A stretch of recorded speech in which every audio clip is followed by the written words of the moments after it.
Hello friends, அஸ்ஸலாமு அலைக்கும். Welcome to coffee அம்மி ரெசிபி. இன்றைக்கி நம்ம சேனலில் பார்க்க போகிற ரெசிபி என்னென்னா ஒரு வெஜிடேரியன் ரெசிபி தான். அதாவது மஷ்ரூமை வச்சு ஒரு சூப்பரான மஷ்ரூம் பெப்பர் ஃப்ரை எப்படி பண்ணுறதுன்னு தான் உங்களுக்கு காமிக்க போகிறேன். ரொம்ப ரொம்ப டேஸ்டியாக இருக்கும் இது. அதே மாதிரி பட்டுன்னு பண்ணி முடிச்சிடலாம். டின்னருக்கு வந்து அதாவது சப்பாத்தி, ரோட்டி, தென் வந்து நான், பரோட்டா எல்லாத்துக்கூடயுமே அட்டகாசமான காம்பினேஷனாக இருக்கும். அதை தான் எப்படி பண்ணுறதுன்னு உங்களுக்கு காமிக்க போகிறேன். அதுக்கு நான் ஃபஸ்ட்டு ஒரு கடாய் அடுப்பில் வச்சுருக்கேன். அது நல்லா ஹீட் ஆன உடனேயும் நெக்ஸ்ட்டு ஒரு 3 டேபிள் ஸ்பூன் அளவுக்கு கோகோனட் ஆயில் சேர்த்திக்க போகிறேன். அதுதான் இந்த ரெசிபிக்கு வந்து நல்லாயிருக்கும். இப்போது அது நல்லா ஹீட் ஆகட்டும். இதில் ஒரு 4 பெரிய வெங்காயத்தை இந்த மாதிரி ஸ்லைஸ் பண்ணி வச்சுருக்கேன். அதை உள்ளே சேர்த்துக்க போகிறேன். இப்போ இது நல்லா கோல்டன் ப்ரௌனாக வணங்கி வர வரைக்கும் வணக்கி எடுத்துக்கோங்க. நல்லா மிக்ஸ் பண்ணி கொடுங்க. இந்த வெங்காயம் டக்குன்னு குக் ஆகிறதுக்கு நான் 1 டீஸ்பூன் அளவுக்கு சால்ட் சேர்த்துக்கிறேன். இப்போது வெங்காயம் நல்லா குக் ஆனதுக்கப்புறம் நெக்ஸ்ட் இதில் 1 டீஸ்பூன் அளவுக்கு இஞ்சி பேஸ்ட்டும் 1 டீஸ்பூன் அளவுக்கு பூண்டு பேஸ்ட்டும் சேர்த்திக்கிறேன் நான். தென் வந்து 2 பச்சை மிளகாவை இந்த மாதிரி 2ஆக ஸ்லிட் பண்ணி வச்சுருக்கேன். அதையும் சேர்த்திக்கிறேன்.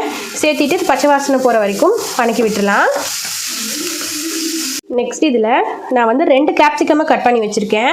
அதாவது எல்லோ கலர் ஒன்று, ரெட் கலர் ஒன்று. அதை உள்ளே சேர்த்திடுறேன். இந்த மாதிரி கொஞ்சம் பெரிய பெரிய பீஸாக கட் பண்ணி போடுங்க.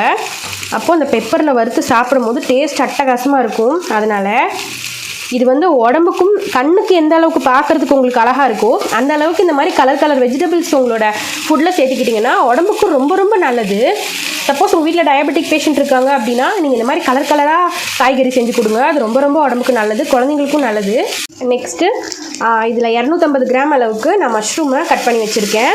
நல்லா வாஷ் பண்ணிவிட்டு அதை உள்ளே சேர்த்திக்கிறேன். உங்களுக்கு எந்த மாதிரி வேணுமோ நீங்கள் கட் பண்ணிக்கலாம். நல்லா அந்த ஆயிலையே வணக்கி விட்டுருங்க. தண்ணி நம்ம இப்போதைக்கு எதுவுமே விட வேணாம். அதுலேயே தண்ணி நிறைய விடும் காலனில். ஸோ வந்து அந்த ஆயிலில் ஃபஸ்ட்டு வணங்கட்டும். பாருங்கள், இதில் ஒரு ட்ராப் தண்ணி கூட நான் சேர்த்துல. அந்த மஷ்ரூம்லேருந்து இவ்வளோ தண்ணி விட்டுருக்கு. அதுலேயே உங்களுக்கு வந்து இது குக் ஆயிரும். ஜஸ்ட்டு மிக்ஸ் பண்ணி மட்டும் கொடுங்க. இந்த தண்ணி வற்றி ஆனதுக்கப்புறம் நம்ம மசாலா பவுடர்லாம் சேர்த்திடலாம். இதில் ஒரு 1/4 டீஸ்பூன் அளவுக்கு மஞ்சள் தூள், தென் வந்து ஒரு 1/2 டீஸ்பூன் அளவுக்கு ப்ளைன் சில்லி பவுடர், தென் வந்து 1 டீஸ்பூன் அளவுக்கு கொத்தமல்லி பவுடர். மசாலா ரொம்ப அதிகமாக இருந்தால் அதுக்கு நல்லா இருக்காது. இதில் பெப்பர் வாசனை தான் கொஞ்சம் அதிகமாக இருக்கணும். தென் ஒரு 1/4 டீஸ்பூன் அளவுக்கு கரம் மசாலா, அதாவது பட்டை, கிராம்பு, ஏலக்காயெல்லாம் சேர்த்து பொடிச்சு வச்சுருப்போம்ல அந்த மசாலா. தென் வந்து இதில் பெப்பர் தூள் வந்து உங்கள் காரத்துக்கு தகுந்த மாதிரி சேர்த்திக்கோங்க. நான் வந்து ஒரு 2 டீஸ்பூன் அளவுக்கு ஃபுல்லாக சேர்த்திக்கிறேன். தென் வந்து சோம்பு தூள் இருக்கு இல்லையா, அந்த சோம்பு தூள் வந்து 1 டீஸ்பூன் அளவுக்கு சேர்த்திக்கோங்க. அவ்வளோதான் இதில் மொத்த மசாலாவே. இப்போ இது மிக்ஸ் பண்ணி விட்டுடலாம். ஒரு நிமிஷம் அந்த எண்ணெயில் அந்த மசாலா தீயாமல் குக் ஆகணும், பார்த்துக்கோங்க. காளான் குக் ஆகிறதுக்கு உங்களுக்கு ரொம்ப நேரம்லாம் எடுக்காது. ஜஸ்ட் ஒரு 5 மினிட்ஸ் தான் எடுக்கும். அதுக்குள்ளாரையே உங்களுக்கு வந்து நல்லா குக் ஆகிடும். ஒரு 1/4 டம்ளர் அளவுக்கு மட்டும் தண்ணி சேர்த்துக்கிறேன். ஜஸ்ட் அந்த மசாலா எல்லாம் ஒன்றா சேர்ந்து வர்றதுக்காக. இப்போ இது ஒரு மிக்ஸ் கொடுத்து வச்சிட்டோம்னா ஹை ஃப்ளேமில் ஒரு 2 to 3 மினிட்ஸ் மட்டும் இருந்துச்சுன்னா சூப்பரான மஷ்ரூம் பெப்பர் ஃப்ரை ரெடி ஆயிடுச்சு. இதில் லாஸ்ட்டாக வந்து இதில் ரெசிப்பியில் லாஸ்ட்டாக தான் சேர்த்தணும். கொஞ்சம் கருவேப்பிலையும் கொத்தமல்லியும் கட் பண்ணி வச்சுருக்கேன், அதை சேர்த்திக்கிறேன்.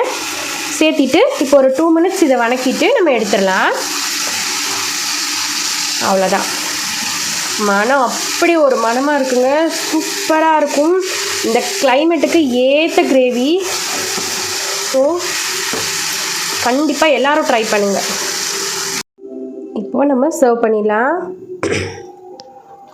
பாருங்கள், சூப்பரான கிரேவி ரெடி ஆயிடுச்சு.